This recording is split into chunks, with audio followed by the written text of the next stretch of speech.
অল্প বয়সেই বিয়েটা করে নিয়েছিল নীলা। নাম নীলাঞ্জনা হলেও সকলে ডাকতো নীলা বলেই। তবে নীলা বিয়ে করেছিল বাবার অমতেই। নীলার বিয়ের আগেই মা পাড়ি দিল পরলোকে। নীলার তখন ক্লাস 10। এক কঠিন অসুখে পড়েছিল নীলার মা। কে জানতো এত তাড়াতাড়ি চলে যেতে হবে? মৃত্যুর দূত শিয়রে বসে থাকলে তার হাত থেকে আর কেউ নিস্তার পায়? নীলার মাও রেহাই পায়নি। তবে বাড়িতে মা না থাকলে সন্তানদের অবস্থা কী যে হয়, যারা মাকে হারিয়েছে তারাই জানে এ পৃথিবী কতটা শূন্য তাদের কাছে। তবে মায়ের শূন্যতা নীলাকে ততটা গ্রাস করেনি, কারণ নীলা তখন প্রেমের সাগরে ডুব দিয়েছে অনলের সাথে। নীলা সবে তখন উচ্চ মাধ্যমিক পাশ করেছে। ভালোবেসেই বিয়ে করলো অনলকে। অনলকে পছন্দ ছিল না নীলার বাবা নিখিলবাবুর। অনল তখন বেকার। বাবার ব্যবসা ছিল অবশ্য। নিখিলবাবু বলেছিলেন, ভুল ডিসিশন নিচ্ছিস নীলা, বিয়ে করে নেওয়াটা বড় কথা নয়, কিন্তু বিয়ে টিকিয়ে রাখাটাই কঠিন। ছেলেটির বাবার টাকা পয়সা থাকতে পারে, কিন্তু ছেলেটি তো সেরকম কিছু করে না। বাবার কথার প্রত্যুত্তরে নীলা বলেছিল, তুমি অনলকে আর কত দূর চেনো? ওর মতো ভালো ছেলে হয় না। বাবার অত বড় ব্যবসা, সেটা ওকেই তো সামলাতে হবে। বিয়ের পর সব ঠিক হয়ে যাবে। নীলা সেদিন বাবার কথা শুনতেই পারত, কিন্তু শোনেনি। যাকে ভালোবাসে তার সাথে থাকতেই মন সায় দিয়েছিল। বাবার অমতেই মন্দিরে গিয়ে বিয়ে সেরে নিয়েছিল। বিয়ের পর নীলা বুঝেছিল সত্যিই সে ভুল করেছে। 5 বছর থাকার পর বাধ্য হয়েই শ্বশুরবাড়ি ছেড়ে চলে এসেছিল বাপের বাড়িতে। বাড়ি ছেড়ে চলে আসার সব থেকে বড় কারণ, বিয়ে করে উদাসীন ছিল অনল। কোনো দায়িত্ব নেই, কোনো কর্তব্য নেই, চাকরি নেই, সব থেকে বড় কথা ভীষণ অলস। তার ওপর শাশুড়ির নানান কথা, অপমান নীলার জীবনকে একেবারে দুর্বিষহ করে তুলেছিল।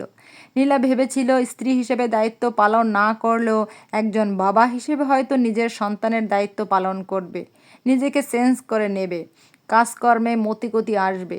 কিন্তু কোনো পরিবর্তন নেই অনলের। চাকরি বাকরির চেষ্টা করতে বললে অনল বলতো, আমাদের বাড়ির ছেলেদের খাওয়া পড়ার অভাব হয় না, তোমার ইচ্ছে হলে থাকো, না হলে না থাকো। আমি তোমাকে জোর করে ধরে রাখিনি। তাছাড়া তোমার থেকে পাওয়ার আর কিছু নেই। 3.5 বছরের ছেলেকে নিয়ে বাবার বাড়িতে ফিরে এলো নীলা। 4 বছরের প্রেম আর 5 বছরের বিবাহিত জীবন, মোট 9 বছরের একটা রিলেশন শেষ পর্যন্ত ইতি টানতেই হলো। অথচ এই অনল যখন নীলার প্রেমিক ছিল তখন সম্পূর্ণ এক অন্য মানুষ। ভালোবাসার মানুষটাও যে এমন হতে পারে সেটা কল্পনাও করেনি। নীলা বুঝেছিল প্রেমিক আর স্বামীর মধ্যে বিশাল ফারাক। একসঙ্গে না থাকলে চেনাই যায় না কে কেমন মানুষ। নীলার জীবনের প্রথম পর্বের সমাপ্তি ঘটল এখানেই। বছর খানেকের মধ্যে অনলের সাথে আইনিভাবে বিচ্ছেদটাও হয়ে গেল নীলার। এরপর শুরু হলো নীলার জীবনের দ্বিতীয় অধ্যায়। ছেলেকে নিয়ে একেবারে অথৈ জলে পড়ল নীলা। নিজের ভুলের মাসুল নিজেকেই দিতে হবে। নীলা আবার নতুন করে পড়াশোনা শুরু করলো। তবে এই খারাপ সময়টায় নীলার বাবা নিখিলবাবু নীলার পাশে থেকেছে, কিন্তু সম্পূর্ণ সহযোগিতা করতে পারেনি। ততদিন নিখিলবাবু দ্বিতীয় বিয়ে করেছেন। নিজের চেনা বাড়িটা কেমন যেন অচেনা হয়ে গেল নীলার কাছে। সৎমায়ের কাছে নীলা তখন বোঝা। কথায় কথায় শুনতে হতো নষ্টা। বাপের বাড়িতে থাকা নিয়ে অনেকেই অনেক কথা বলতে লাগলো। ওই রকম পরিস্থিতিতেও নীলা নিজের চেষ্টাতে গ্রাজুয়েশন কমপ্লিট করলো। সেই সঙ্গে চলল চাকরির পরীক্ষার জন্য প্রস্তুতি নেওয়া। নিজের জেদ আর পরিশ্রমকে পুঁজি করে চলল লড়াই। ভেবেছিল একটা সরকারি চাকরি জুটিয়ে নিতে পারবে, নিজের একটা আস্তানা তৈরি করে ফেলবে। কিন্তু মানুষ নিজে যেটা ভাবে সেটা সব সময় সম্ভব হয়ে ওঠে না। নিজের পরিকল্পনার ওপর ভগবান অলক্ষ্যে বসে আছে, একটা পরিকল্পনা করেই রাখেন। সেখানে কোনো চাকরি জোটাতে পারল না। শুরু হলো কঠিন লড়াই। টিউশন করা, সেলাই করা, নানান কাজে নিজেকে নিয়োজিত রাখত। কিন্তু এভাবে কতদিন? এদিকে ছেলেও বড় হতে লাগলো। ছেলের স্কুলে ভর্তি হওয়া, পড়াশোনার খরচ সবটাই নিজেকেই দেখতে হয়। বাবার থেকে হেল্প বলতে ওই দুবেলা খাওয়া আর বাড়িতে থাকতে পাওয়া। ভাগ্য এতটাই প্রতিকূল, ইতিমধ্যে নীলার বাবাও মারা গেলেন। বাবা মারা যাওয়ার পর ওই বাড়িতে থাকার অধিকারটুকু হারালো নীলা। বাধ্য হয় এক প্রকার ক্ষোভে, দুঃখে, ঘৃণায় বাপের বাড়ি ছেড়ে বেরিয়ে এলো। 7 বছর বাবার বাড়িতে থাকার পর নীলার জীবনের দ্বিতীয় পর্বের সমাপ্তি হলো। ছেলেকে নিয়ে এক কামরার এক ছোট্ট ঘরে ভাড়া শুরু হলো নীলার জীবনের তৃতীয় পর্ব। ছোট একটা চাকরিও জোগাড় করলো নীলা। সেই সঙ্গে টিউশন করতেও শুরু করলো। তখন একটাই যে ছেলেকে ভালো করে মানুষ করতেই হবে। শুরু হলো সংগ্রাম। বছর 3 পর একদিন এই ছোট্ট চাকরিটাও চলে গেল। ভগবান বোধহয় মানুষকে বারবার পরীক্ষায় ফেলেন। একজন মানুষকে কতটা প্রতিকূল পরিস্থিতির মধ্য দিয়ে চলতে হয় সেটা নীলাকে না দেখলে বিশ্বাস করা যায় না। তবে নীলা হার মানতে শেখেনি। মনে অদম্য জেদ, যে কোনো প্রকারে পারতেই হবে নীলাকে। এইভাবে চলল আরও কয়েকটা বছর। নতুন কাজ খোঁজা, সেই সঙ্গে ছেলের পড়াশোনার খরচ জুগিয়ে যাওয়া, সেটা কিন্তু কম ব্যাপার না। একা থাকলে ভগবান আলাদাই একটা শক্তি দেন। ভগবান মুখ তুলে চাইলেন, ছেলে সত্যিই মানুষ হলো। ইঞ্জিনিয়ার ছেলে চাকরি পেয়ে চলে গেল বাইরে। ছেলের চাকরি পাওয়াতে নীলার অর্থনৈতিক সচ্ছলতা ফিরল। জীবনের এতগুলো বছর একাই লড়াই করে কাটিয়ে ফেলল।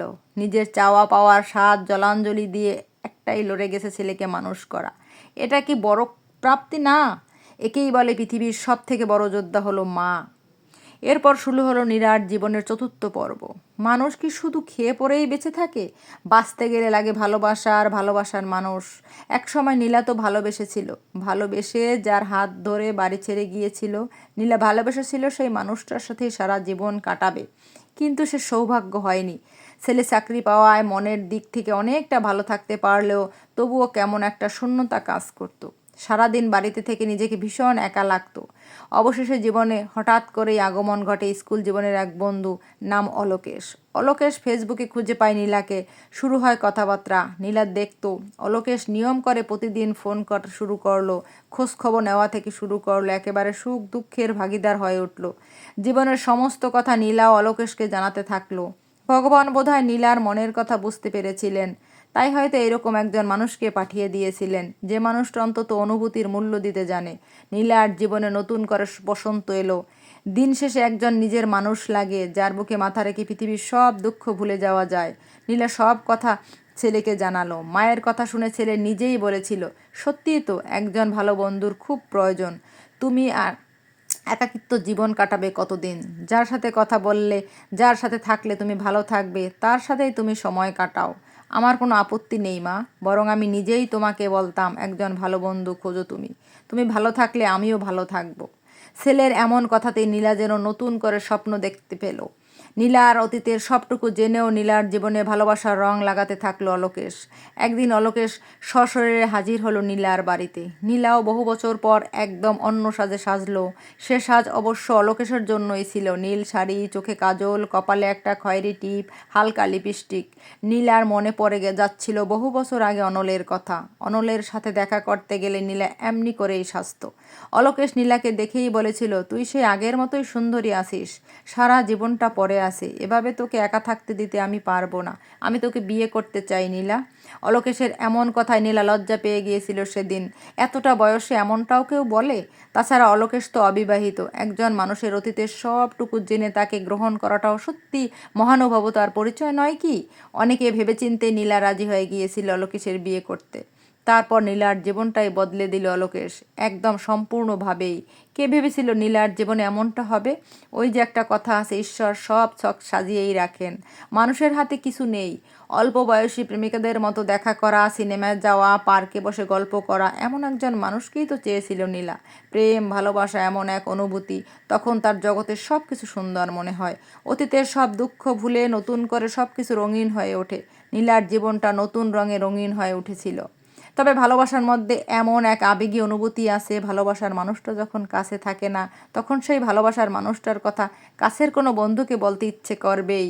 নীলার জীবনে অলোকেশের আগমন ঘটেছে, একথা জানাতেই খুব কাছের বন্ধু চৈতিকে ফোন করেছিল নীলা। তারপর নীলা আবিষ্কার করে ফেলেছিল এক নতুন তথ্য। বিশ্বাসটা সেদিনই বিষে পরিণত হয়েছিল। চৈতির কাছে এই রকম বিয়ের প্রস্তাব নাকি 1 সপ্তাহ আগেই দিয়েছিল অলোকেশ। চৈতি বিবাহিত জেনেও চৈতিকে ছাড়া আরও দ্বিতীয় নারীতে আসক্ত, এগুলো সব বলল চৈতি। শুধু তাই নয়, চৈতির কাছ থেকে নীলা জানতে পেরেছিল আরও অনেক তথ্য, যেখানে অলোকেশের একাধিক প্রেমের সম্পর্ক আছে, কারো কারো সাথে শারীরিকও। সব সত্যি জানতে পেরে নীলা যখন অলোকেশকে সব বলেছিল, অলোকেশ মুখের ওপর জানিয়েছিল, তোমার মতো ডিভোর্সিদের বাজবিচার কিসের এত? তাছাড়া তুমি নিজে তো ধোয়া তুলসী পাতা নও, তুমি নিজেও কি সতী? অলোকেশের এমন কথা শুনে নীলা বাক্য হারিয়ে ফেলেছিল সেদিন।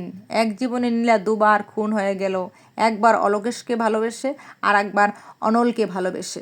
জীবনের অঙ্ক সহজ নয়, কখনো কখনো পিথাগোরাসের উপপাদ্যের চেয়েও কঠিন হয়ে ওঠে জীবনের অঙ্ক।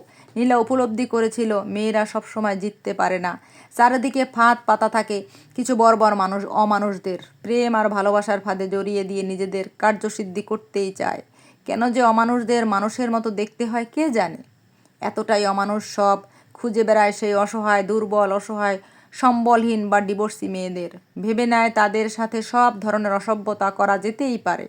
এত কিছুর পরেও আমাদের সমাজ কিন্তু সব দোষ দায়ভার মেয়েদের ঘাড়েই চাপায়, নষ্ট মেয়েদের আখ্যা দেয়। নারীকে যে নষ্ট করে সে কখনো নষ্ট আখ্যা পায় না। নীলা ভালোবাসার কাছে আজ জিততে পারেনি। মনের ভিতর গড়ে ওঠা ভালোবাসার সৌধটা ভেঙে গিয়েছিল আরও একবার। আসলে নীলাদের বারবার হারিয়ে দেওয়া হয়। এমন অনেক নীলা আছে সারা জীবন স্যাক্রিফাইসই করেও নিজে কিছুই পায় না। বিশ্বাসটা তখন ঠুনকো হয়ে যায় তাদের কাছে। সেদিন হয়তো নীলারা বদলে যায়, হয়তো একাই বাঁচতে হয় তাকে। জীবনের তার যে বড় সূক্ষ্ম, একবার ছিঁড়ে গেলে তা আর জোড়া লাগে না সহজে।